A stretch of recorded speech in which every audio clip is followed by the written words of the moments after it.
But at what cost to the district? Thank you for joining us on WUSA 9 and streaming on WUSA 9 Plus. I'm Simone D'Alba. And I'm Lorenzo Halsa. The spending bill approved by the House would fund the federal government through September, but that same bill, if passed by the Senate, will also lead to more than $1 billion in cuts to D.C.'s budget.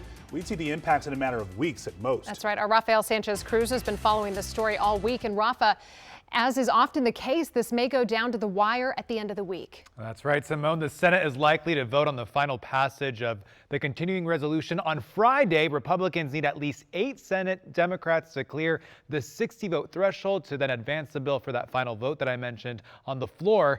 It's that first vote that D.C. residents and leaders have their eyes on.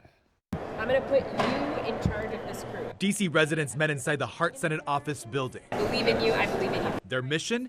Getting one message through to U.S. senators. Please vote no on cloture. No on cloture means that they don't allow this to go to a vote. Kaya Chatterjee is referring to the continuing resolution before the U.S. Senate. The bill would keep the federal government funded through September. But district officials say the same measure would revert the city to its 2024 budget and force $1.1 billion in cuts to D.C. services. $1 billion would mean cuts to services for seniors like myself. City officials say it would also include cuts to D.C. police, fire and EMS, 911 services, Metro, and D.C. public schools. Over $1 billion of D.C. taxpayer money. This isn't federal money. This isn't our fight. But at-large council member Robert White, his colleagues, and Mayor Merle Bowser are now in the fight. We need action today, and the Senate has the power to introduce an amendment to fix the D.C. issue. That fix would allow D.C. to spend its 2025 budget, but would prolong the approval of the continuing resolution.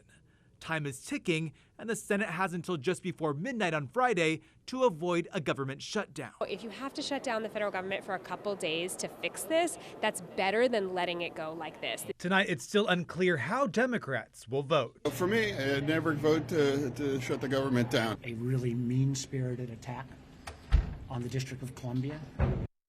In just the last hour, Senate Minority Leader Chuck Schumer said Democrats are prepared to block this spending bill.